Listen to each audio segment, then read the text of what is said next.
Hello, I'm Rene Skaggs from the Pierce Conservation District. Thank you for coming. And if you're not familiar with conservation districts, we were established after the Dust Bowl to prevent man-made agricultural natural disasters from occurring. So in our office, the main thing we're concerned about, since we're in Western Washington and it rains a lot, it's all about water quality. So when I go out to farms, I'm thinking, how can I help them improve water quality?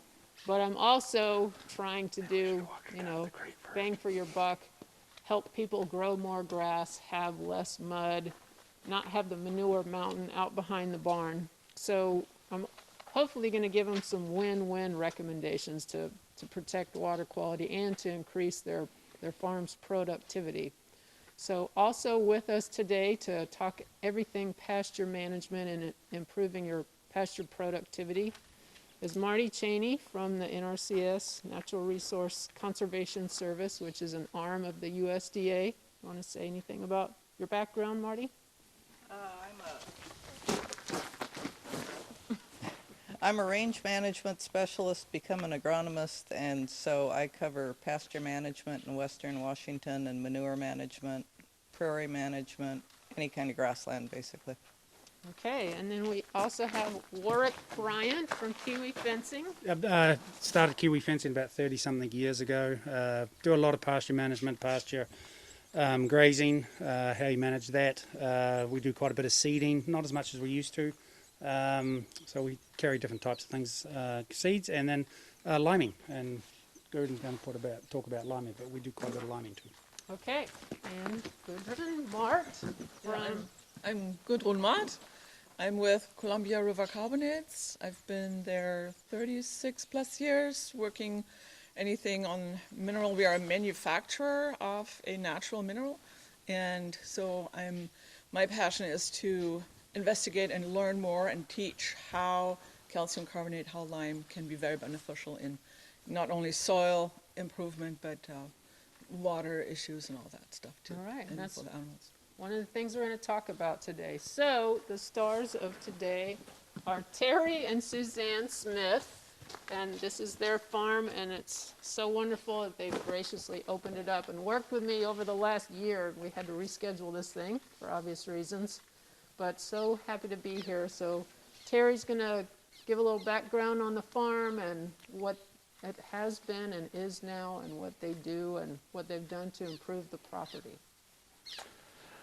Like she said, I'm Terry, my wife Suzanne. Hello.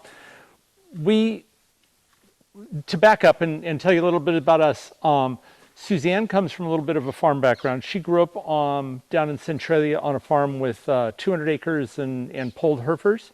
I grew up in the city, so I love my fields mown like the lawn. It's really hard for me to have this stuff growing tall and going to head and everything. But we both come from a background. She was a computer specialist. I was at Boeing doing the big kites for a long time, and then we did multifamily together. So we don't have any experience in this. We're pretty green to this. We bought this place, moving from a house in North Tacoma in 2012. And when we bought it, the people who were selling it were a retired couple that were thinking that it was going to be bought by probably a developer, and they would basically level everything. And they still had a few cows. They had used it as a cow calving operation for 25 years. The fields had been let go extremely. Anything from the fence line here headed down to the creek and across was taller than me sitting on the tractor. With trees and canary grass and Cattails. I mean, you name it, it was out there. Yeah.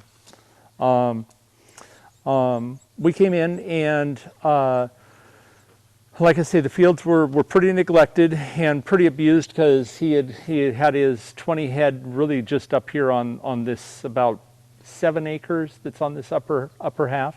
And so the ground was pretty beat up. And when we came in, we thought that we could get the fields mown in short order, and we could get cows in here, and everybody around here knew about the fences, and the fences were pretty deteriorated, and no one wanted to put their cows in here, and getting the fields mown was an experience in itself, because the fields were so overgrown and so neglected. It was more cattails and bog rush and then canary grass than it was anything. And I would go out. The first year we were building a house, so we didn't do anything the first year, but the second year we go out and we start mowing. I found logging chains and you name it, I probably found it out there. And usually hit it with the brush hog. And I would watch from the house to make sure that the dust cloud was still moving. If the dust cloud stopped moving for very long, She had to come rescue me because I was buried. I would come down and find out that he was stuck in some 4-foot hole or something. So it took us 2 years to get the fields back in some condition where they were starting to grow grass again, that we could actually do something with it. And that's about the time that we ran into Rene at a backcountry horseman meeting, and we asked her to come over and give us a hand. And I think we had done one spraying on the upper fields because there was so much weed in the upper fields because they'd been so overgrazed by the cows that were there, that we had more broadleaf weed than we had actual grass. And we did a treatment on these 2 upper fields. One, I think it was either the second year or third year, and then again in the third or fourth year. And since then we haven't used any chemicals. We did a lime 2 years ago, and we'll do it again this year. We did 1,800 pounds per acre, and we did the entire thing, and the difference that it's made in these upper fields is remarkable. And I think it's making a huge difference down there. I'll have a better opinion towards the end of this summer because I have almost no cattails. And my canary grass is much more manageable, and I see more of a pasture grass coming in some of the drier areas, the higher areas. And the bog rush is less aggressive. We used to have bog rush that were 2 feet across, and they'd be 4.5 feet tall in a lot of cases. And between the cutting and the lime, I think we've really made progress on that without treating it with any chemicals. Our neighbor has used a cocktail of things to control his, and he's decided to abandon what he's doing and follow what Rene has recommended that we're doing. Keeping it cut, not letting it go to head and seed out primarily, and we're really aggressive on all the fields. And you'll see I got fields in a lot of different states right now, so that you can kind of see the different states of what they can be in. Flipping. Right, just with cutting, yes. And but he's decided to step back from doing his spraying, and this year he's additionally going to have them come up and apply lime to his. I don't know if he's tested the ground so he knows what he's doing, but he sees the difference in. We have ours broken up because we rotationally graze. Not only our horses, we have 6 horses, but this year we have 25 head of cows, and we rotationally graze those additionally in an effort to keep the grass at its optimum level for them to have the weight gain, if you will, and also so that none of the weeds go to head, so that we can keep it cut before it seeds out and goes to seed. And the difference in the field that we'll see down there in field number 1, gosh, we've got more grass, I think, in there now than you and I walked it, 3 months ago, 4 months ago, and we've got more grass in that than we have bog rush, which it was more cattail, then bog rush, and then grass before. So the rotational grazing makes a huge difference. The cutting the field, after we pull the cows out, we'll put or I'll go down there and I'll cut the field and let it come back for 3 to 5 weeks before we put cows back on there, and trying to keep the manure as a minimum, the parasites at a minimum. What's that? The flies. Yeah, the flies, exactly. And we love barn swallows. They help us with the flies. In fact, we haven't had to use any fly spray on the stock yet this year, and it's pretty minimal. So, questions? How many acres total do you have? About 55. And we have one map, and I can, if you guys all want to huddle around, There. the map is. So, A question on the grass. Yes. So if you clip it all the time, do you oversee the grass had it. species you want, or you just rely on the natural resource? And when I cut, I try to keep. I use the brush hog above the creek, and I use a lay-down disc mower out on the other side of the creek, because there's so much canary grass out there, and it grows so aggressively. I lay the canary grass down, and I don't get as good of a cut. So I use the two different mowers. I try to keep the mowers extremely sharp because I get a much better cut, and I try and cut all the fields at 4 to 6 inches, give or take a little bit, so that I don't have that problem. Every now and then when I'm using the lay-down mower out there, it'll sag down on the tip, and it'll cut it pretty short. But because that has so much water in the soil, because it's basically a swamp down there, subterranean watered, it comes back very, very quickly. In August and September, it's not as strong, but that's the end of the growing season anyway. So So when you're cutting, when Yes. you move livestock off and you're cutting, how many times are you cutting in a season? you mean on that field that time? I'll just cut through once. Just once, okay. But probably I'll cut every field 3 times a year. Okay. yeah, I think Without livestock on it. one time I figured out that I do super intensive rotational grazing. I move mine every day to a new field. So Oh. I calculated out that they're only on, so they're 12 hours on one field, and then they're in their paddocks, and then they're 12 hours. So I calculated that I only have stock on my pastures 2.5 days a year by the time you add Wow. up. They go through 5 times usually in a summer. Yeah, So 12 hours, I'm like, oh my gosh, they're actually only out there. yeah, It's crazy. yeah. On each little spot. Yeah, we're not quite that good. That's good. That's good. Do you our drag cows- the fields? What's that? Do you drag the fields after the cows are finished? You know, on the upper fields I do. On those out the other side of the creek I have not yet. And I use a combination of the old standard hoe that everybody has, the one with the 2 fingers that you drag behind. But I bought a new one that has the spines that are stick down a little bit, that is heavier. And I really like what it's doing to my upper fields, the harder ground. It's softening up that surface just a little bit at the same time. And on the horse fields, I try and haul those every time I pull them out, Yeah. because they're just tougher on the ground. They're bigger, heavier. Right now, they can only be out 2 hours in the morning and 2 hours in the afternoon. Yeah.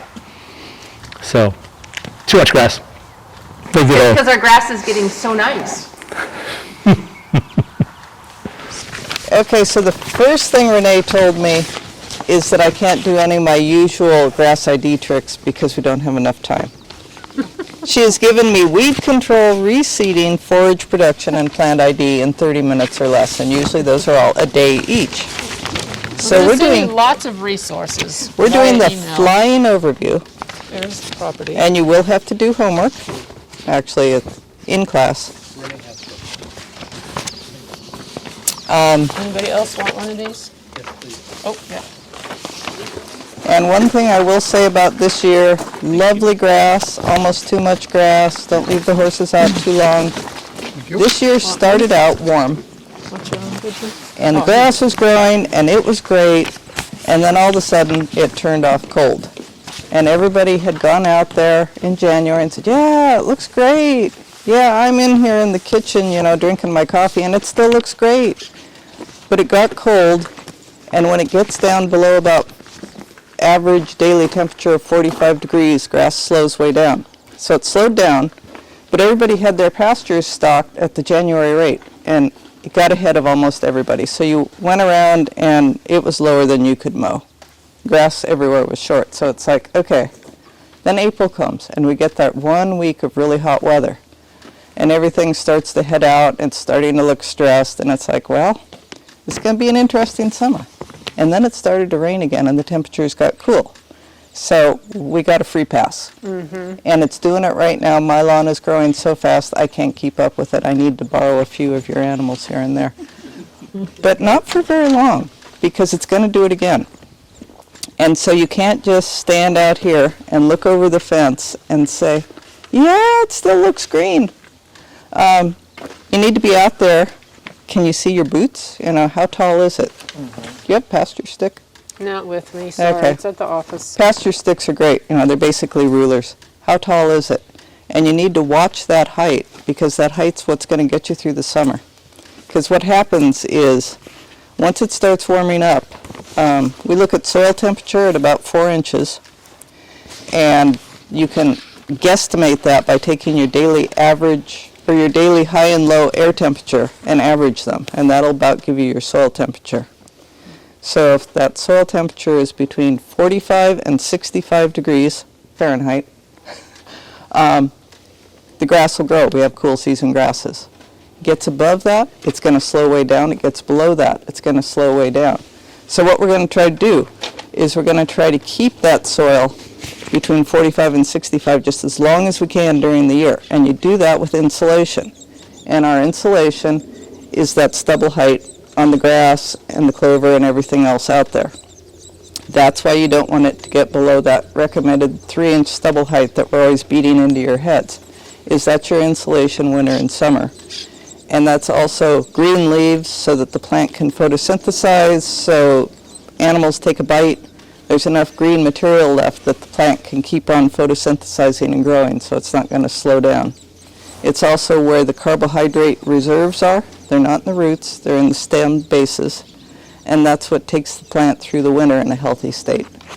So all these reasons, you want to leave that stubble, which means you got to be walking your fields to see what's really going on out there.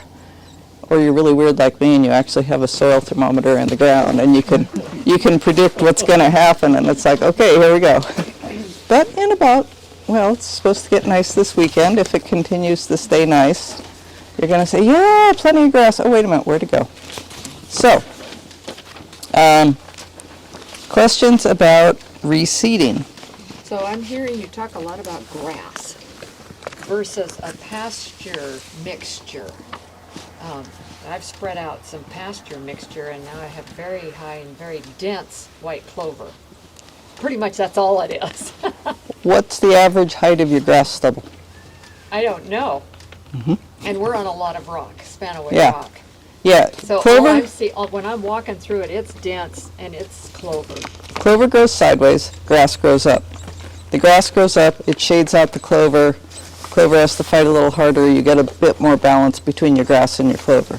If your grass is always short, like in your lawn, then the clover says, this is great. I got all the sun. I'm going sideways, We have a and hard time mowing it. I'm so short that nothing can bite me, nothing can mow me. I'm just hiding down here. Yeah. And that's when you get more clover. If you let your grass grow taller without doing anything else out there, you will find that you have less clover in a year's time. We let it come up, it was probably like this, and it's like, honey, I can't even walk through this stuff, will you please mow? And he did. He said, man, I had a tough time mowing because it was so dense. And he brought it down, now it's back up to about this, but it's just solid clover. Yeah, you have to keep that height all the time, so you want it never shorter than this. Yeah. He's not gotten up shorter than that. But, I'm you know, wondering if maybe I should put some grass seed out there instead of this pasture mixture. if you have less than 25% bare soil, then the seed's basically going to feed the birds and the slugs and the snails, because you need a seed bed with bare soil and some light reaching that soil surface in order to get a seed to germinate and establish. If I look down, I could probably see rocks. You know, big rocks like this. So the other thing you might want to look at is your fertility, because clover, of course, can make its own nitrogen, and so clover, if it's protected from harvest and there's not a lot of fertility in the soil, so the other plants have a harder time getting big and overshadowing it, then the clover will do better. Okay. And And clover is not good? No, clover is good. Okay. But grass grows up. We generally see the grass. We measure by the grass because if we're taking care of that grass height, the clover is going to get what it needs. It's going to get some light, but not so much that it's taking over the other things. How do you check for fertility in the soil? You take a soil test. We have 9 focus areas in the county where we predominantly work. So if you live within one of those areas, you can do the first 5 free soil sampling. What ratio do you like to go for? Clover grass. I usually like to see no more than, by cover, 20, 25%, and that's in the summer. Yes. Clover grows warmer than grass, and so right now you're going to start to see more clover. Then you'll see, in July, you'll see lots of clover because the grass is slowing down, soil's heating up, clover's loving it. But so, you go out there and say, well, in February, there's no clover. In April, yeah, there's some clover. In July, there's a lot of clover. So you got to know that you're going to see it differently at different times of year. And don't panic if you've got too much or too little. But by controlling that grass height, you're going to control the amount of clover. One of the things I look at when I look at do things need to be reseeded and what's the condition of the pasture is what's growing out here. So there's a lot of resources that Renee's going to get to, various plant guides, really good pictures. One thing I will say is we don't grow warm season plants here. So if they're talking about warm season grasses, just keep flipping past them because they're not here. So when I come out in the field and I look at it and I say, okay, what's here? The first basic split is annual or perennial. Oh look, I pulled the roots up. Annual. And I go for this one, and it's hard to tug. Perennial. It's real simple. If it's not 100%, that's okay. You're getting an idea of how many annuals to how many perennials. A little hard here where it's compacted, but annual.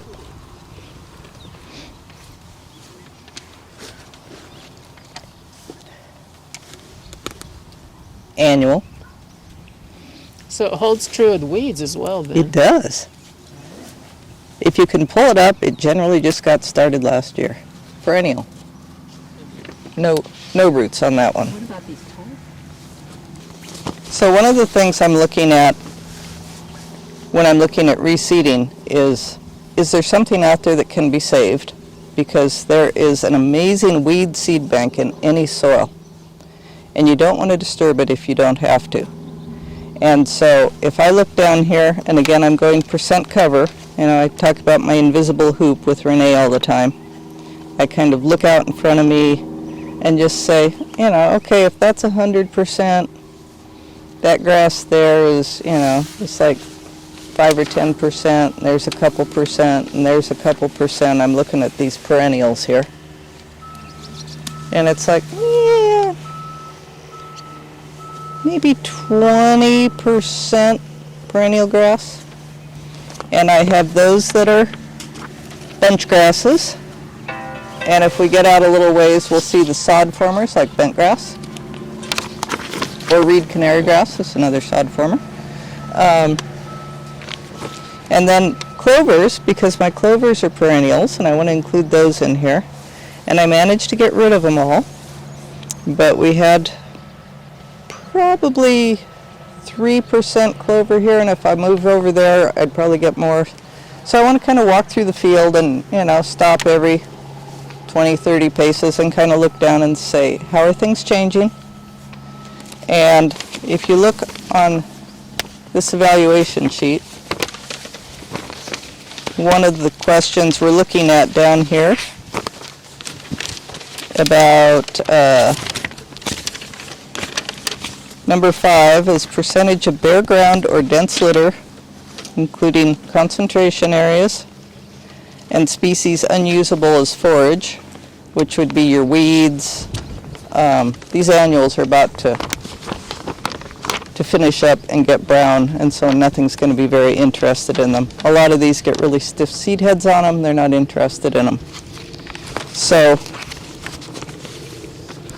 if I'm scoring that, and this is, again, these are all estimates, not to be intimidated. Just give it your best bet. I do mine with a pencil all the time because I never come out of the field without changing at least one answer. As I walk through it, I go, well, I think that's a little higher, that's a little lower.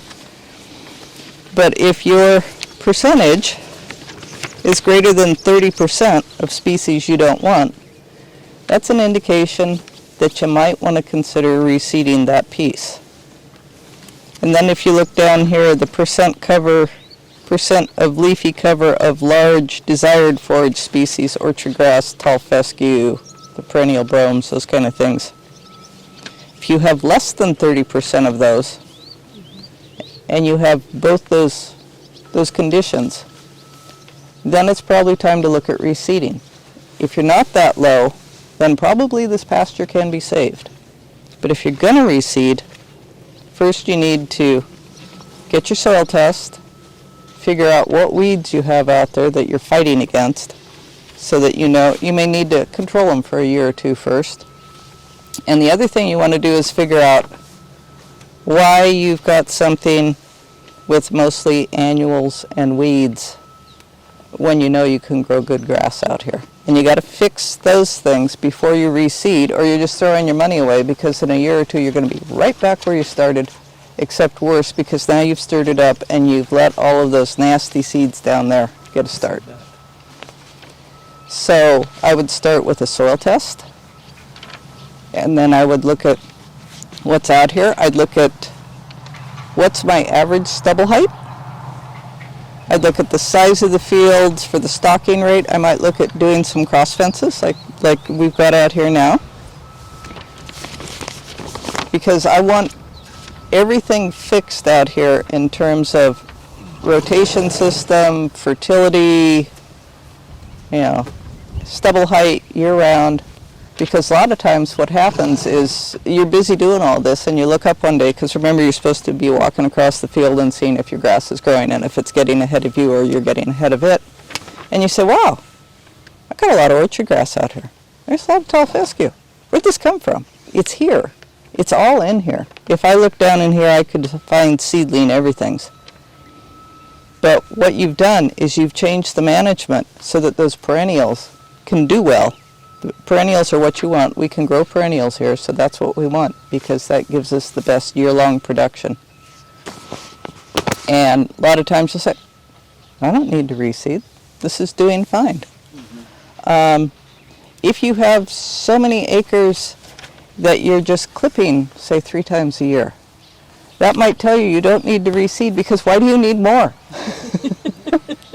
Now, this is very legitimate.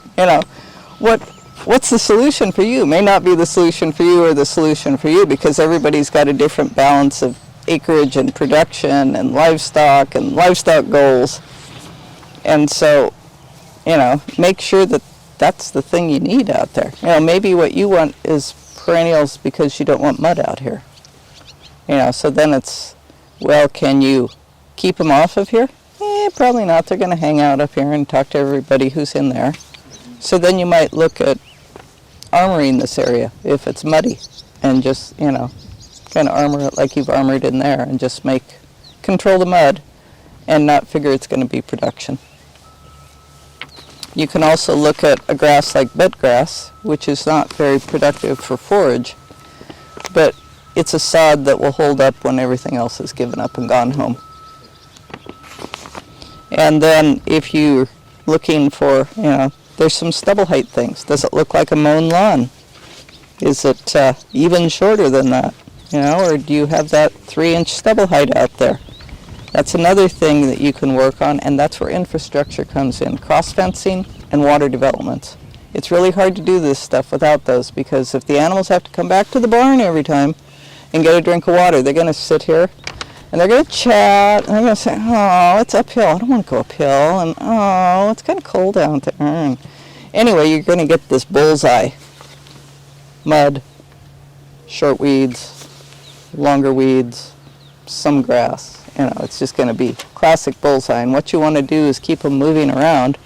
And if you have a water line with troughs, even temporary troughs, and you've got a cross fence, and if you've got electric fence and movable cross fence, then you don't have to have a fence on every acre. You move that fence with them, and you get them up there, and then you move them over here, and then they do that mowing for you.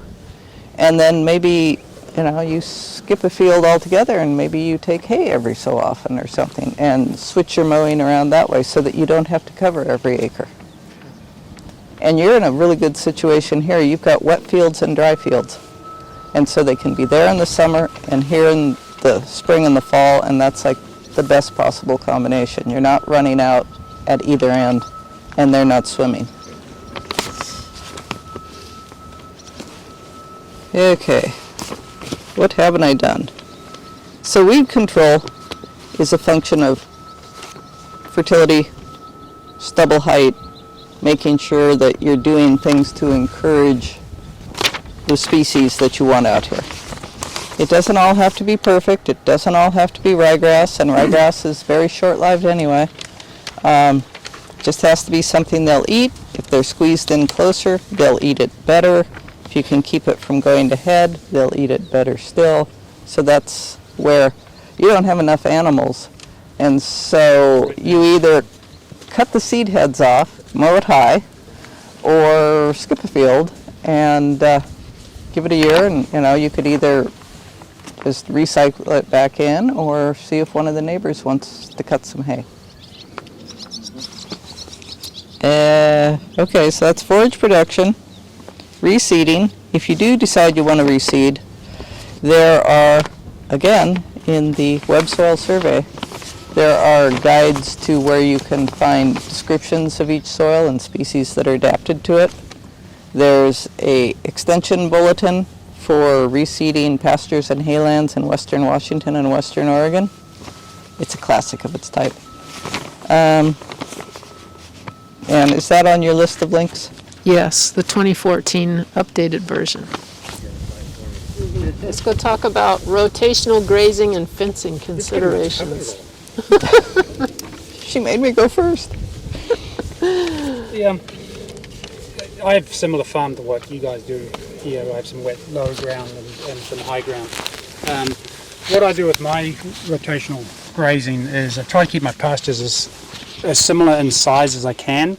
And I do that with electric fence.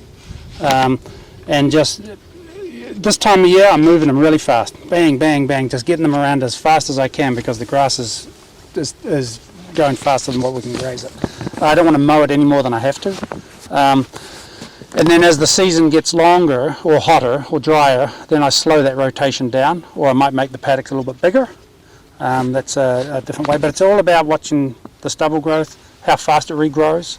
The other thing that we see a lot when you drive around, you look at these different fields, you can see the different colours, different shades of green. That's a real easy way of figuring the fertility. Being from New Zealand originally, grass is our biggest crop. We treat it as a crop like a crop of wheat, so it's got to be fed like a crop of wheat. If you hay it, I hay mine. I get a couple of 3 cuttings off mine. I'm fortunate enough to be able to irrigate. But if I don't put, I've got myself and my neighbour with similar fields out in the front. I manage mine and also feed it, and I'll triple or quadruple the amount of grass compared to what he does where he doesn't do anything. And you look at the fields now, even this time of year when you're going to see the best fertility, natural fertility, is mine's a much darker green than what his is. It all comes down to economics though too at the end of the day. I sell a lot of my hay, I use a lot of my own hay, so it's worthwhile putting the money back into it. I lime. I try to do a soil sample at least every 2 years. I prefer to do it every year. I've just got to talk Paul into that. Soil sample will tell you everything. In my view, liming, and typically in the Pacific Northwest we have fairly acidic soils. Liming, in my view, is the most underrated product you can put on your farm for pasture. The results you can get from that, is it Steve? Terry, I'm sorry. You had alluded to that, where you've seen the difference from the liming. I had an interesting conversation with a guy yesterday about fertilizer. It was actually my neighbour. He passed away and the family's taken it over and they want me to do the hay and stuff like that. Well, they didn't want me to do the big hay field because they don't want me to use any fertilizer. And so they have this stigma that comes with commercial fertilizer. And you actually need the fertilizer to actually help the grass, to help the soil as well. What happens is people tend to over-fertilize. It's either over-fertilize or under-fertilize is what we see here a lot. Soil samples will help you get through that. I always go with the premise that I'll under-fertilize instead of over-fertilize because you can't take that fertilizer back, but you can always add. So I find different fields require different amounts of fertilizer and maybe different blends. So that's again where your soil sample comes into play. So I actually got to fertilise mine here in the next couple of days. When do you usually fertilize yours? When? Normally before now. I just had a shoulder replacement, so I haven't been able to do too much physically. But normally I try to, as soon as I can, I usually wait until I can get the tractor on it, obviously. But I like it to be a little bit drier than that. But you need to make sure you do it before the rains, before a rainstorm comes through, obviously, for soluble. But and then I don't do a lot of fertilizer in the fall at all. If I do any fertilizer, I try to go a little bit organic. I've gone with these chicken pellets in the past, and I've actually had great success with those. Been quite impressed with those. Don't use a lot of nitrogen in the fall at all. You don't want to be using nitrogen. You want to work on the roots, not the below ground, not above ground. But yeah, it's just managing. It's just watching your pasture, like Rene and Marty have said. It's go walking through those fields and actually getting to know your fields intimately. No better way of putting it. Sitting here and looking at it like this, you don't see anything. As far as that's of value, it's when you walk through it and you look down, like we've been doing. That's when you see the value. But again, it comes back to that soil sample. Without a soil sample, it's very, very difficult to know what potential is. Number one, if you're going to lime, you can almost say without exception that all of this needs lime at some point.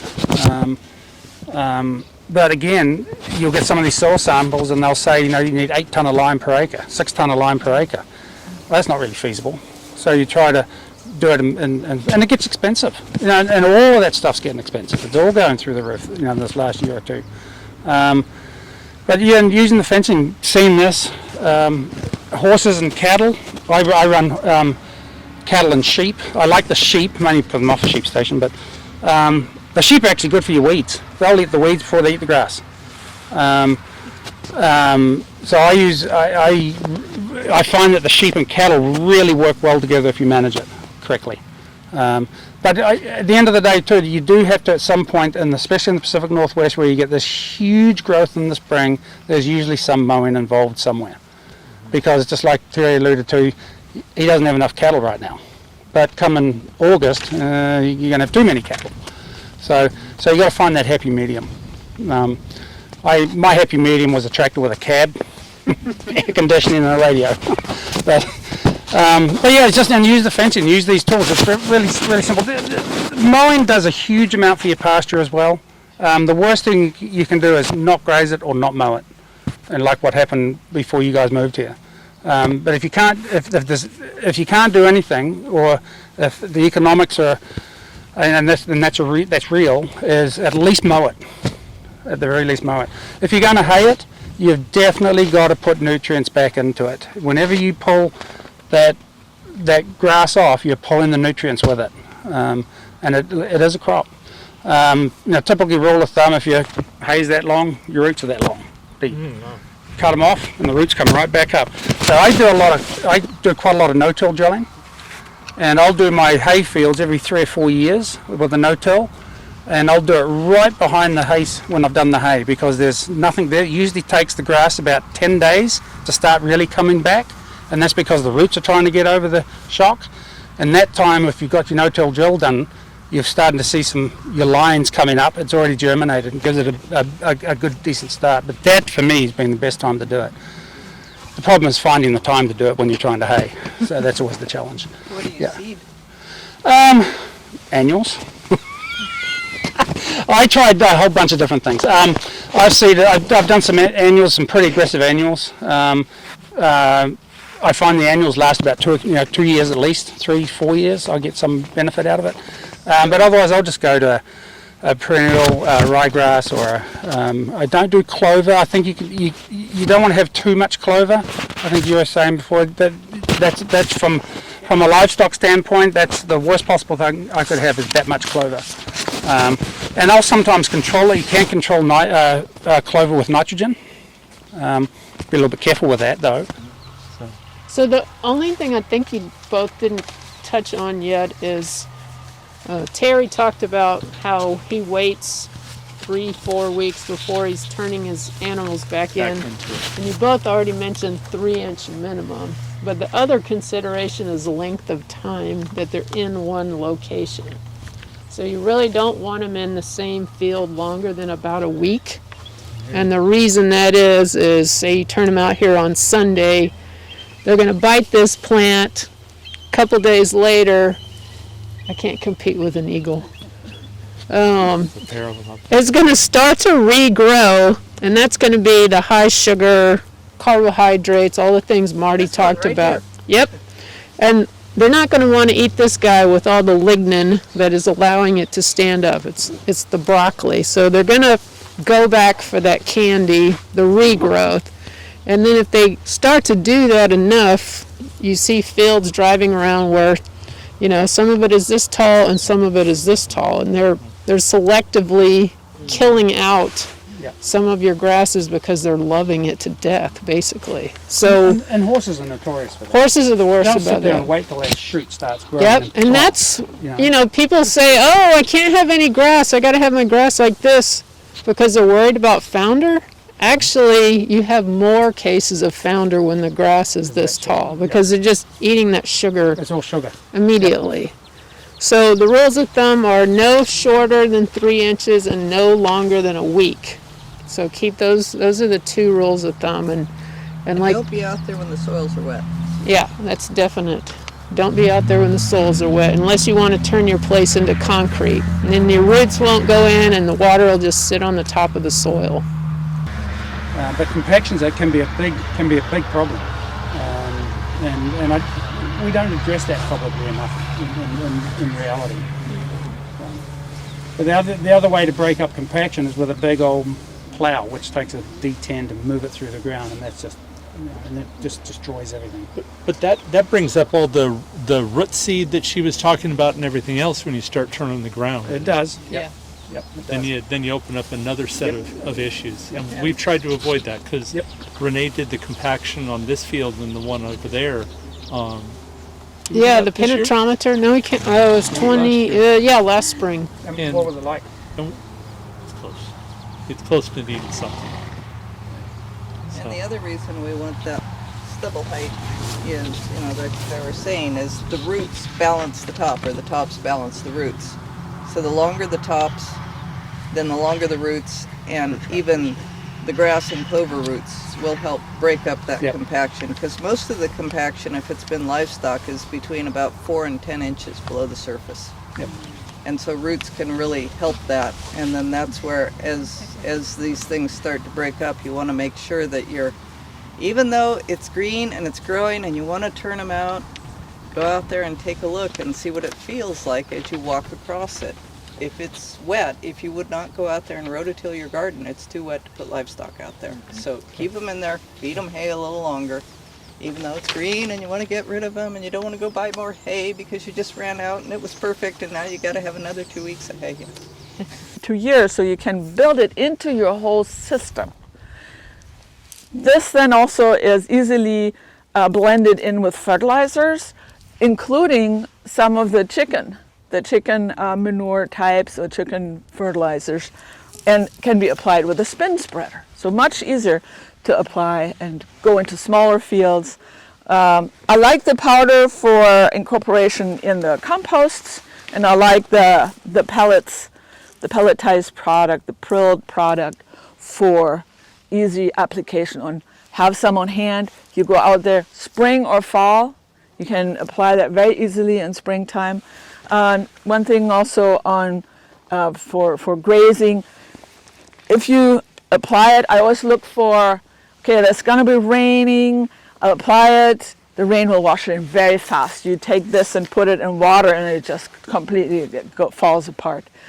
Can you put your animals back on? Of course. Calcium carbonate limestone is also used as animal feed. So if they eat it up, it costs you money, right? So it's better to have your minerals come through your grasses and all that. So apply the compost that you have and the lime, let it soak in, let it do its thing, and then put the animals on too, so they get the minerals through the forage. So what's the difference if you do the powder form or the flour form? Say you're doing a ton an acre, call for. When you go to pelletized, so that would be more expensive, but you need Yes. less.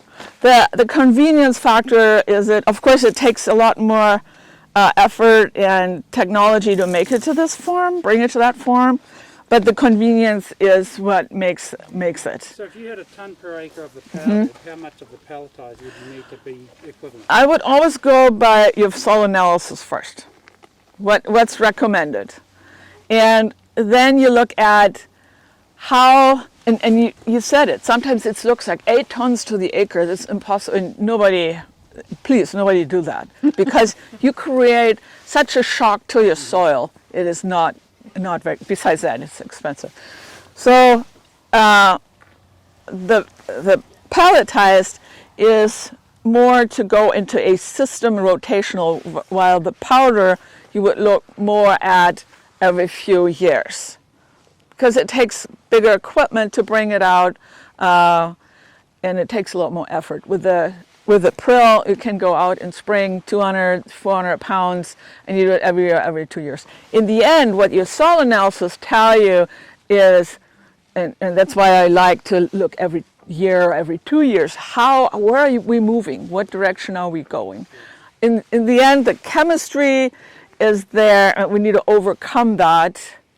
And if it takes a lot of lime, I would go stepwise. Just set up a program. You start using manures or compost, you already start bringing up pH a little bit. You already start the system, but you want to help it out with the minerals to improve it further. Having your compost and manure out there, it buffers the pH so it Does, doesn't yeah. drop down. And as it brings quickly. so many other Yeah, and we the whole system. bought our place 22 years ago, and it said, 9,999 Yeah. pounds an acre is what we needed in lime. And obviously, we didn't do that at once. So we put on 3,000 pounds a year, 1 year, a couple years later. We got our pH up to, I think, 6.5, and 22 years later, we'll still, I think it's 6, something like that. So, don't be intimidated by liming. It might be a lot, but you can take a long time to do it.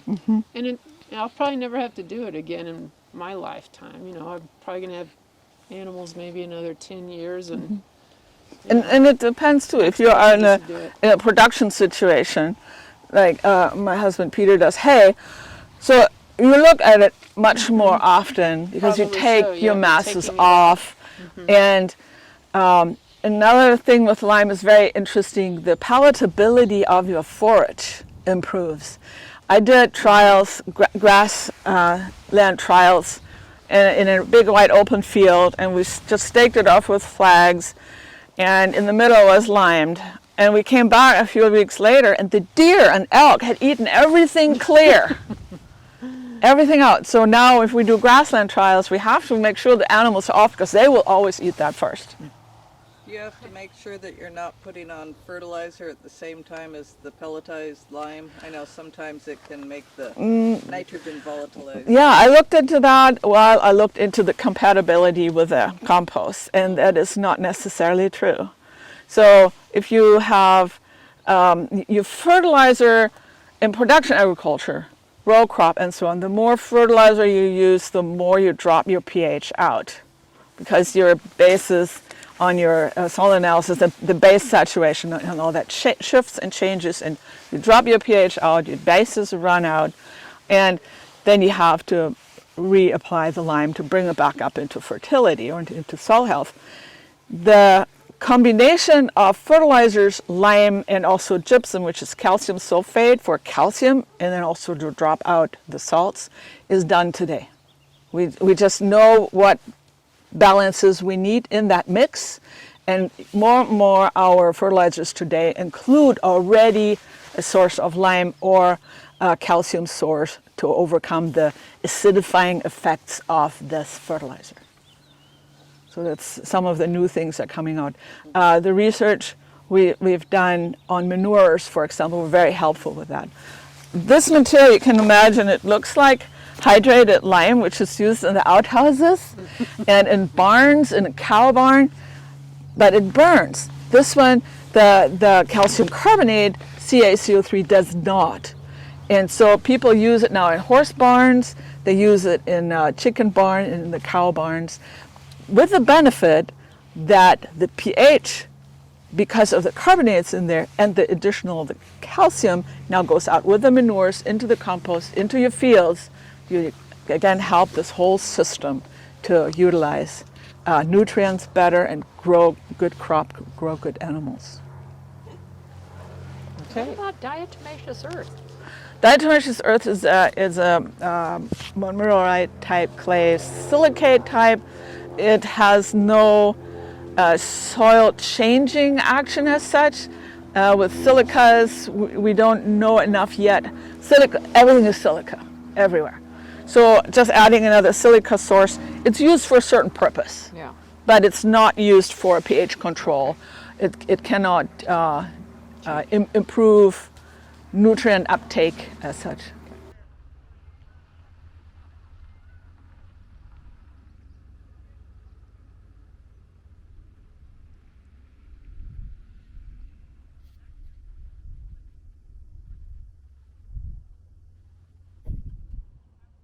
Okay, so that's a wrap, and we have learned all there is to know about pastures, but in case you weren't taking really good notes, we will be sending out resources to everyone that was able to attend and sign up, and those that weren't able to come. And we will have all these resources available on our website at www.piercecd.org. Thank you.